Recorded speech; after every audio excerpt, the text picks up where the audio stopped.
All right, ladies and gentlemen, friendly reminder, tomorrow all of your assignments are due at 8:30 a.m. Not whenever you casually finish them, and I think someone submitted them last week at like 11:30 p.m. Like, that is not okay. It is due at 8:30. So, you might as well turn them in this tonight. How fun. So, tomorrow you have a test. It is 31 minutes, 25 questions. You have a focus and a map. I've already recorded your primary. I'm trying. What do you got, Andrew? How low were the test counters go? About 27 minutes. So you get a little bit more than a minute per question on the exam. We'll get down and then we'll stay someplace and we'll go down and we'll stay a place and kind of go. I would like to make it clear that I, Samantha Bennett, do not sit up at night thinking of ways to torture you, despite which you clearly think. Are you sure about that? I am simply preparing you for the test that you voluntarily signed up to take. She only does it when she's playing nothing. No, with like the red strings, like connecting all the different ways you can make our life miserable. I would like it known that I do work very hard for you. You just like No, I don't. I work 2.5 hours working on your stupid test. Every week I make a test. It takes me 2.5 stupid hours to make. It takes us 2.5 stupid hours to do the focus. Yes, I know. And how long do you think it takes me to make them? Aiden, you haven't started your focus. Okay, I'm doing it tonight. Neither have I. So, we are all miserable in AP world. And wouldn't it be the best if this is my last year? What, actually? What? I don't know if it is, but it might be. Because I'm over this shit, dude. It sucks. What would I do? Maybe I would be in your next AP. No. Oh my god, no. Oh my god, I would Andrew literally died. He literally died. Absolutely, he was gripping his desk in sheer terror. I thought you were going to say you were going to work in the bar all day. Oh my god, no. No, that's a hard life. I know. You should be a stay-at-home mom. Really just live out. I did that for a year. Hell no. My brain turned to mush. Moving forward, friends. All right. So we are going to pick up at causes of World War I. Two. Sorry. I got excited, and we are going to 2. Oh my god, wouldn't it be so fun if you roll up and you go into your next AP and you're like, oh my god, it's so great that I'm done with Bennett, and then I'm there. I would drop. I would literally drop the AP. I'm not doing A push now. A push is not on the table. Oh, I have things in motion. Did you do AP Euro? You did AP Psych for a while. I did do AP Psych, and I like AP Psych. Yeah. I was gonna do AP Psych too. Ain't no way. Ain't no way. Nothing is like AP World, people. Nothing. Are you having an anxiety attack now about your future life with possibility of me? I would be fine. There's the only thing more bad part of this class is the workload. So No other AP has the workload like this. yeah. That's it. You survive this, you can do anything. Causes of World War II. You need to know the Treaty of Versailles directly causes World War II. I would write Treaty of Versailles once and write TOV next to it. We're going to write it 1,000 times today. So, the Treaty of Versailles directly causes World War II. You need to know that frustration of colonial countries will add to the chaos of World War II.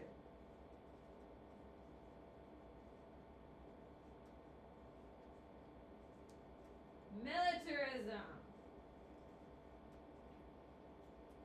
has only increased since World War I.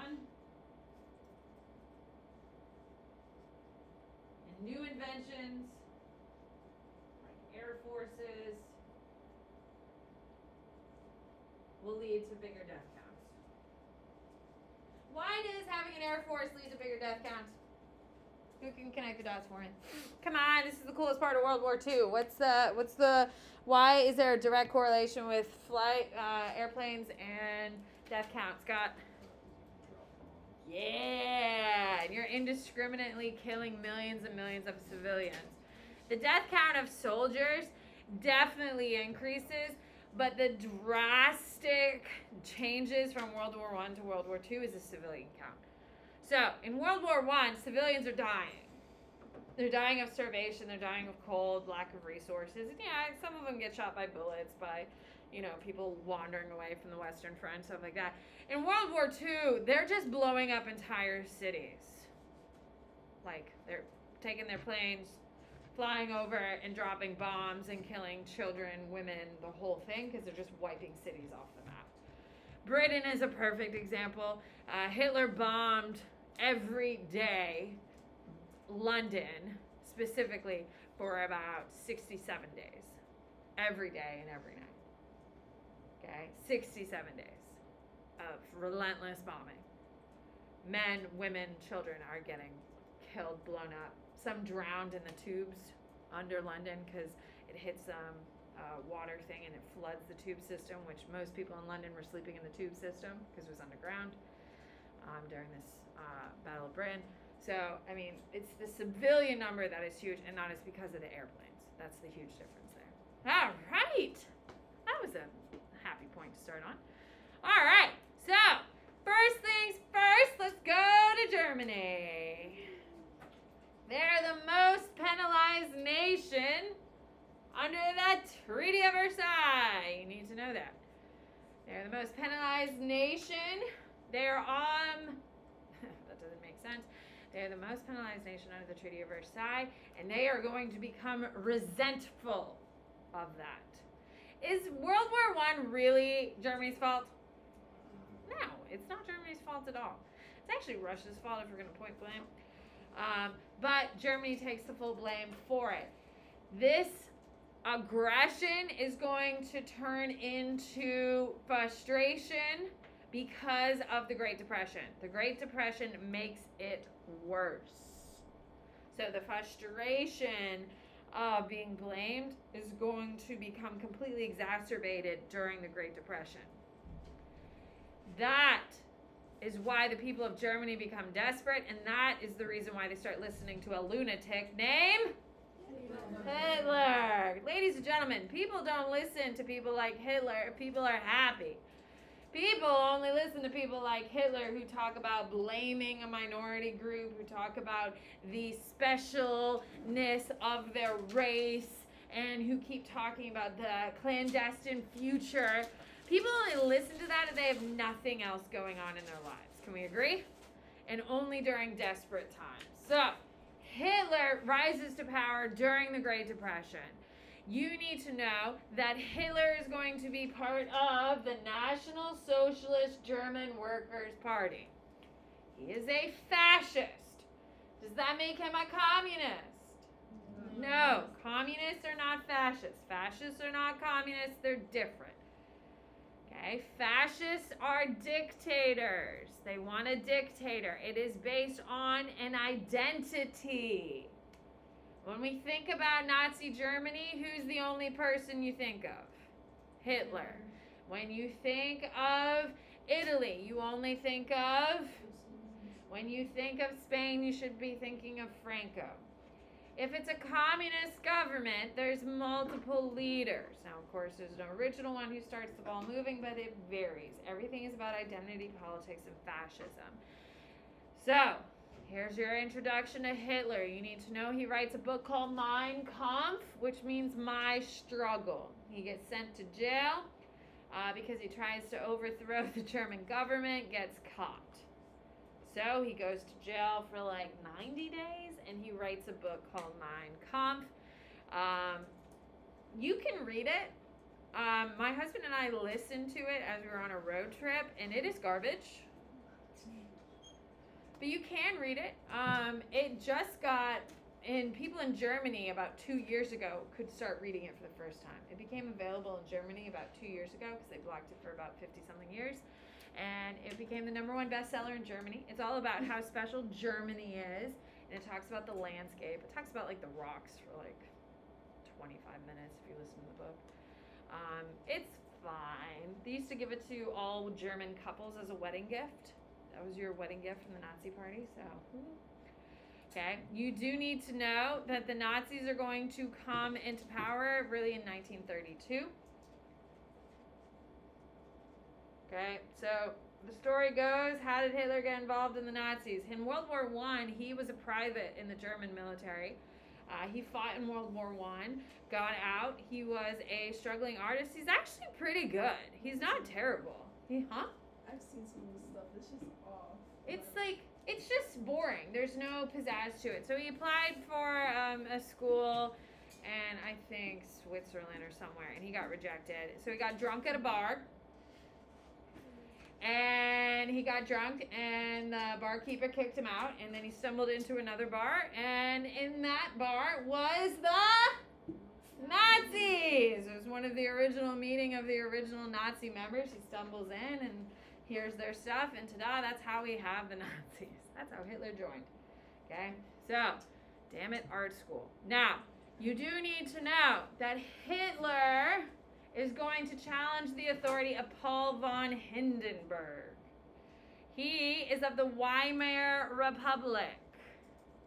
W-I-E-M-E-R. Weimar Republic is the democratic government, it's not up there, that was put into place after World War I. Okay, so Hitler is going to challenge Paul von Hindenburg, who is trying to start the first democratic government in Germany. Now, ladies and gentlemen, is it easy to be the starting point of a democracy? Is it easy to start a democracy in a Great Depression? Is it easy to start a democracy in a Great Depression when you've been treated completely unfairly? No. So, Paul Hindenburg, in order to kind of quell the favoritism, he names Hitler Chancellor. You need to know that. He is named Chancellor because he rises and becomes so popular. So Paul Hindenburg, in order to kind of keep an eye on him, says, well, Hitler, why don't you become Chancellor? So he appoints him Chancellor, and once he becomes Chancellor, what does Hitler do? He takes over. Okay, so as soon as he becomes Chancellor, within a year he takes over complete power, and he implements himself as the leader of the Third Reich. Okay, so Hitler's rule. Now, you do need to know that he is going to come up in chaos. The Weimar Republic is economically failing. The Great Depression is fully raging. Things are in chaos. You need to know that he is going to use anti-Semitism to blame all of Germany's problems. He blames the fact the Germans lost the war on the fact that the Great Depression is here is because of the everything. I mean, Hitler tripped falling up a flight of stairs. Who's he blaming? The Jews. Okay? So, that's part of fascism. Fascism is all about blaming a minority and making them the scapegoat. So, he uses this as a way. Now, he wanted to create a pure German society, this white, blue-eyed, blonde hair Aryan society that was part of his whole genetic plan, okay? Because he believed Germany was special.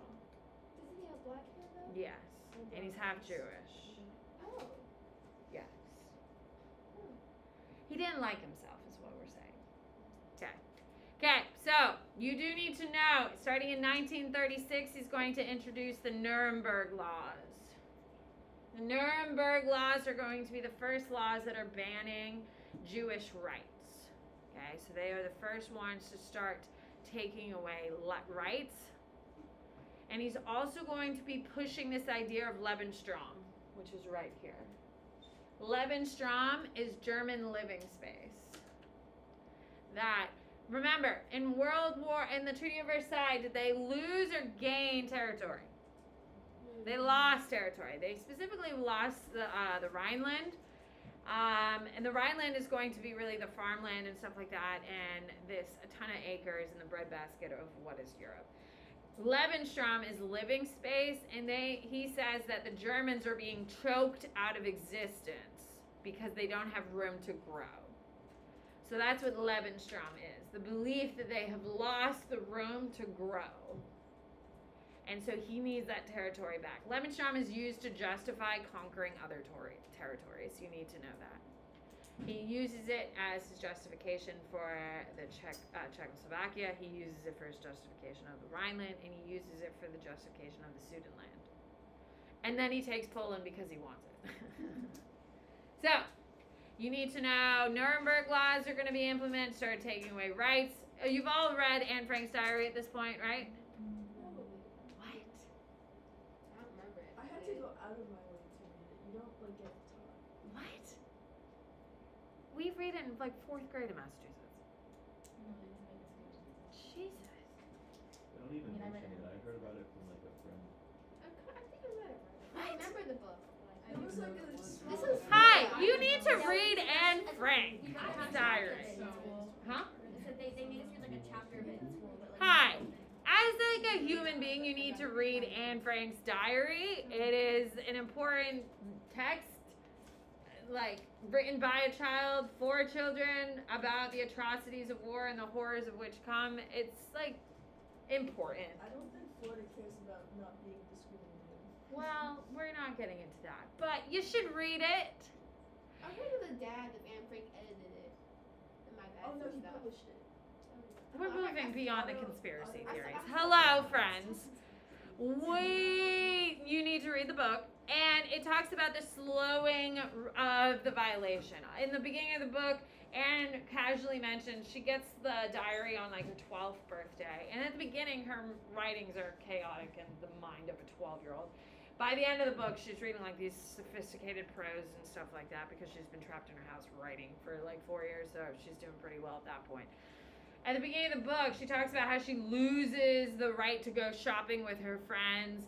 Okay, she can't go to certain stores, then she can't go to a certain part of town, then all of a sudden she can't go to the school she used to go to, but it's fine because she can go to a different school with her friends, and then she can't go to this part of town, then she has to move houses, and it's just a slow degradation of rights. It's just a slow removal. And the biggest thing, especially since 2020, people have said, you know, it's like the Germans with these face masks and all that stuff. The slow implementation, that's why we have to oppose face masks. Yes, we've heard these arguments, yes.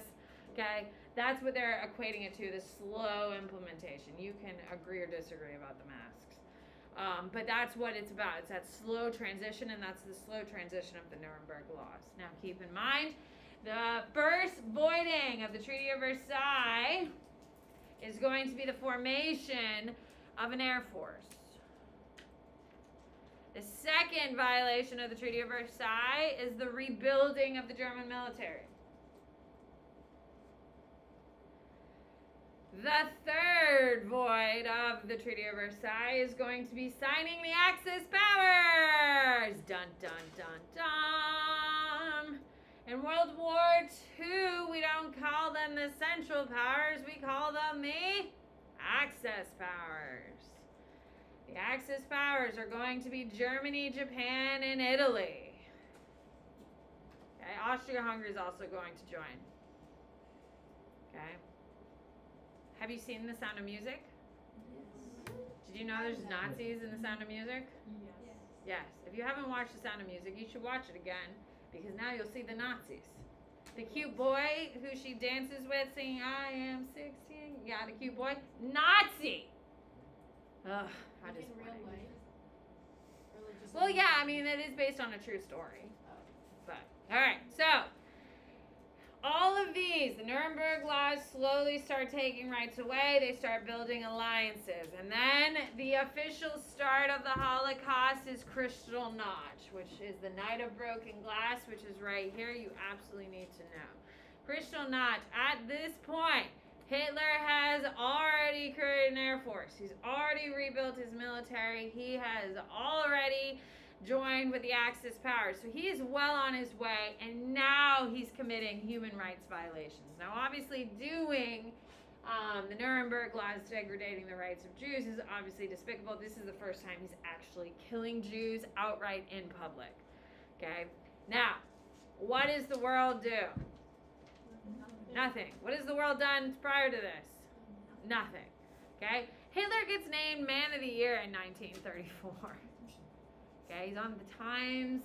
Yeah. He's named Person of the Year. So keep that in mind. Everyone left him alone. He got to do whatever he wanted. Now, the Night of Broken Glass is the official start of the Holocaust, and this is the official start of Hitler directly challenging all authority pretty flagrantly.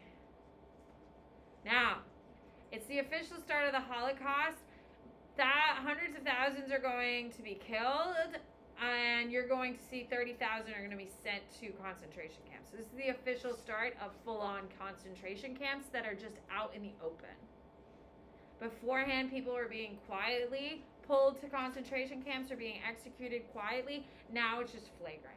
Like German boys, just like you, are in the streets smashing Jewish buildings and killing people in streets. It was just the thing to do after years and years of hearing about how dangerous they are. Very scary. Okay. Now, when we talk about a militarism, now, the first major military move, you need to know this, is the Rhineland. The Rhineland was taken away from Germany and given to France. It's known as the breadbasket of Germany. When you hear the term breadbasket, it means the land is super nutrient dense and it's really good for growing grains. Like our American Midwest is the breadbasket of America because the farmland is really good. Anyway, Hitler invades and conquers the Rhineland. So this is an act of aggression. He takes territory that belonged to France and conquered it. Okay? Hitler said he took it because of Leben Strong. You need to know that. Okay? The French say, aw, Hitler, you're right. It did belong to you, and we took it unfairly. We're sorry. You can keep it. That is appeasement. You need to know that word. Appeasement means giving in to the demands. Okay? The Rhineland and Hitler being able to take it with no consequence is an appeasement. Why would France give it to Hitler? Think about it. It makes sense logically. Friar. They don't want to like start any conflict. They don't want to have a war. Why don't they want to have a war, Friar? Because it like ruined their town, like the economic. Yeah, like they're just, this is like 1936. They just finished World War I. Everyone's in a Great Depression. No one is anxious to get involved. So everyone gives in to Hitler and they say, you know what? You can do whatever you need to do. So after he does that, after Hitler gets away with it, then he calls up his buddy Austria-Hungary and say, hey, let's get the band back together. And Austria-Hungary is like, yay, let's do it.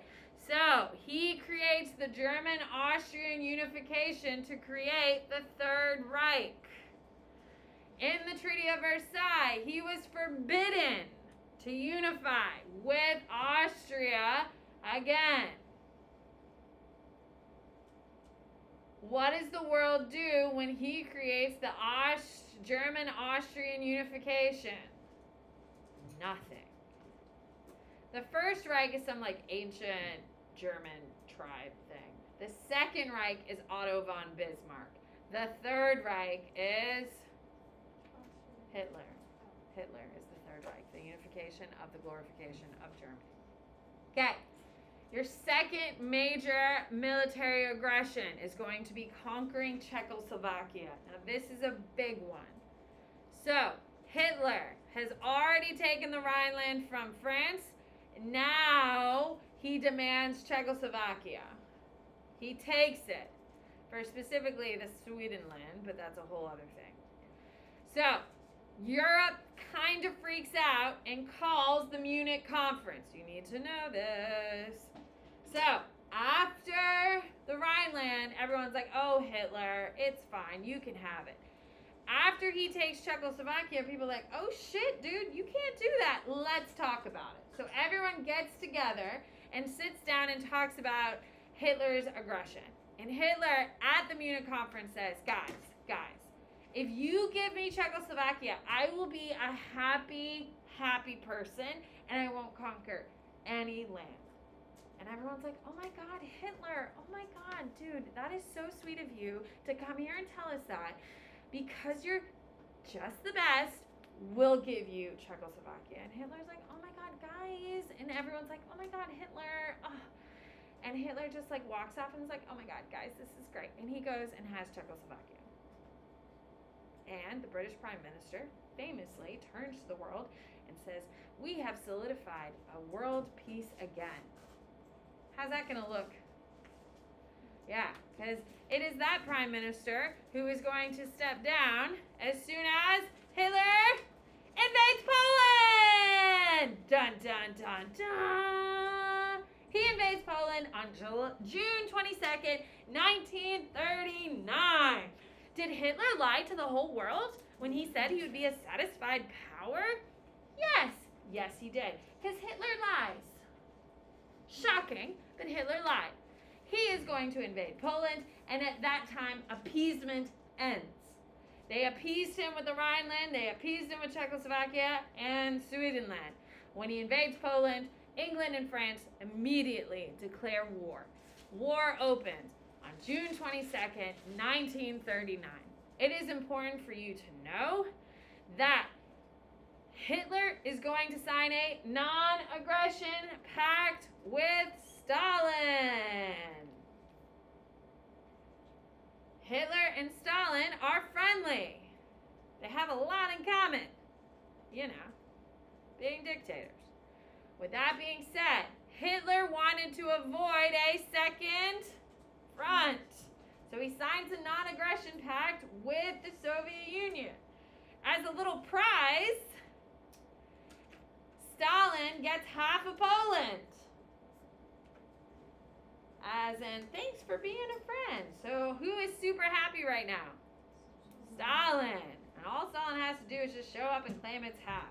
So Hitler invades Poland, signs a non-aggression pact with Russia, invades Poland, Russia gets half of it. And Stalin is sitting there like, yes.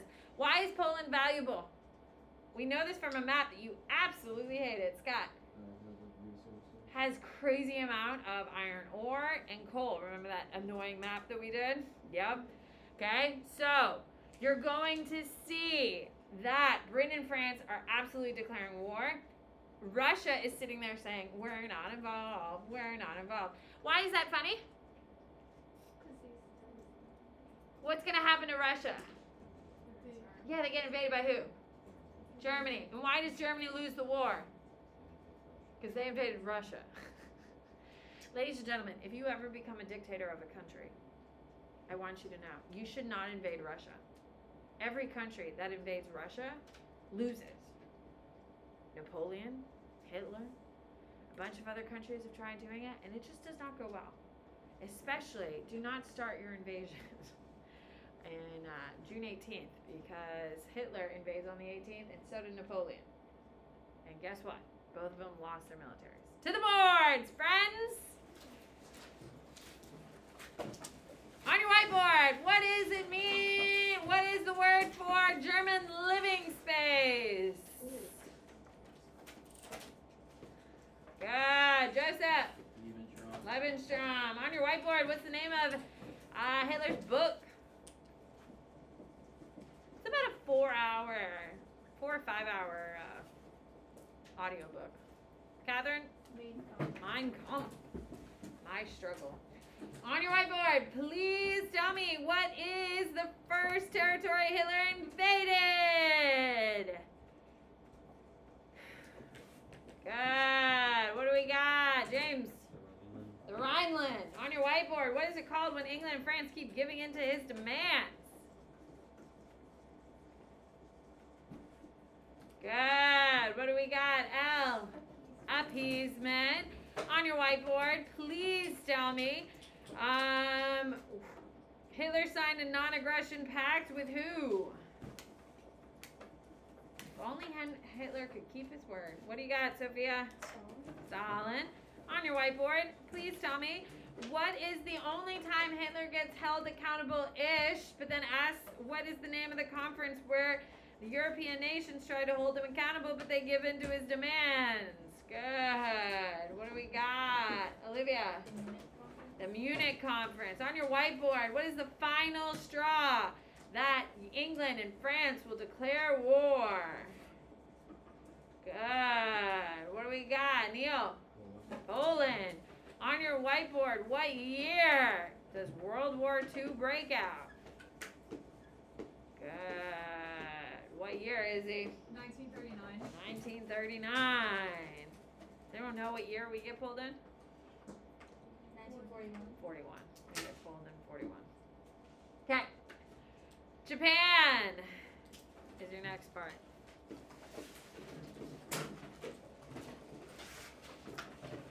Okay. You need to know that Japan benefits the most from World War I, and it's the least affected by the Great Depression. Who can raise your hand and tell me why they're affected but not super affected? Japan. I told you this last week. What do you got, Izzy? Foreign trade. Okay, yeah, they don't have any foreign trade. Why?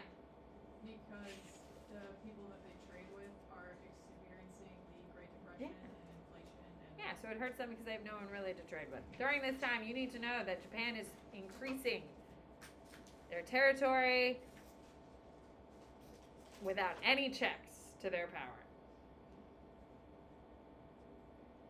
Okay, you need to know that they are going to conquer parts of Korea and China. And some of these parts they've conquered for 50 years. You need to know that the Japanese need the natural resources in order to keep Japanese industrialization going. The reason why Japan is conquering all this territory is for two reasons, really. One, because they can. Because they are the only industrialized nations. It's like beating up a little kid. It's easy to do. You just push them down and they fall and they cry. It's kind of funny. Okay? They trip on themselves all the time. They just whine. It's kind of funny. It's easy to do. Japan can easily bully these people, and they do expertly, and it's horrific the crimes they do. The second reason is they need the natural resources. They're an island nation, people. They don't have these natural resources there. They need those natural resources in order to be successful. You need to know that Japan will declare conflict with China officially in 1937 with the Mikado incident. Machado, whatever, with this incident.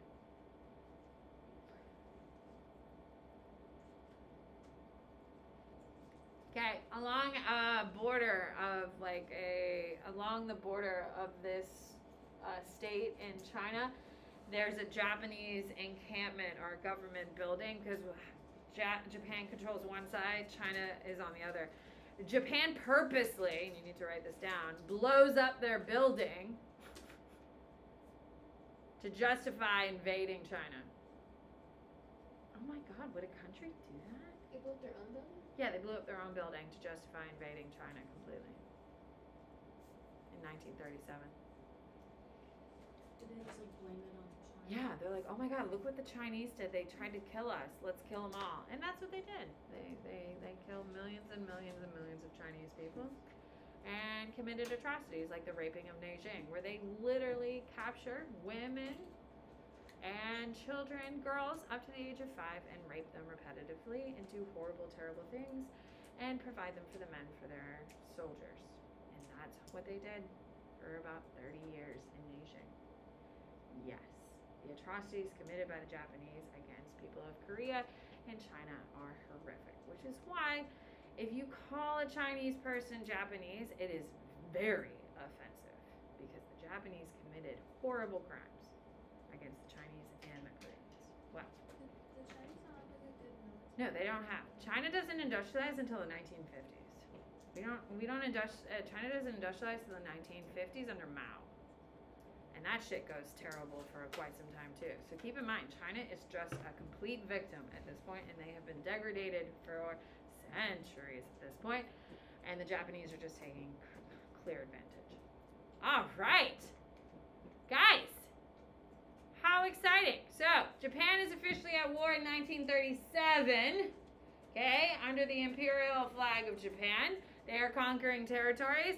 They need it for the natural resources. Europe is officially in war at what time? 1939. The policy of appeasement has failed, and Hitler's invasion of Poland is the final straw. Okay, so war in Europe is 1939. War in Japan is in 1937. And that's just really the first time they officially declare war, because they've been doing this for a while. All right, here we go. We talked about, let's go, political revolutions in Italy. Let's talk fascism real quick. Now, fascism is growing during the Great Depression because times are tough. People don't listen to crazy people unless times are tough. Okay? So, when we are talking about fascism, it is extreme nationalism. It is glorified militarism. It is blaming ethnic minorities. In every fascist country, they're picking someone to blame. In Germany, they're picking the Jews. In Italy, they're picking the African descent. They're picking on black Italians. In Spain, they're picking on the Muslims. Because remember, Spain has a huge Moorish population. Yes, the Muslims, they were there for 500 years. Yes.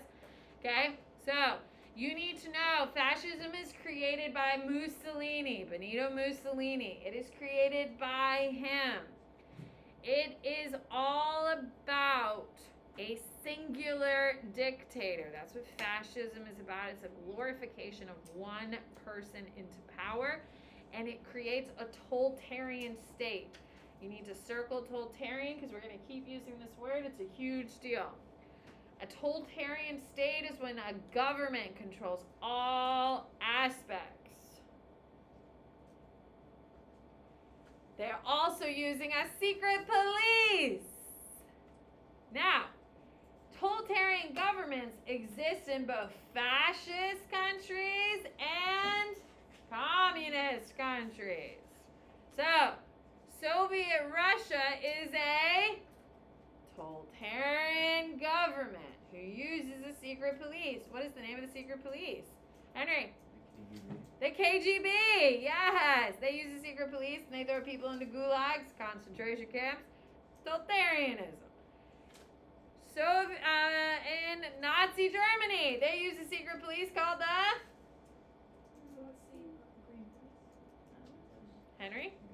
The Gestapo, guys.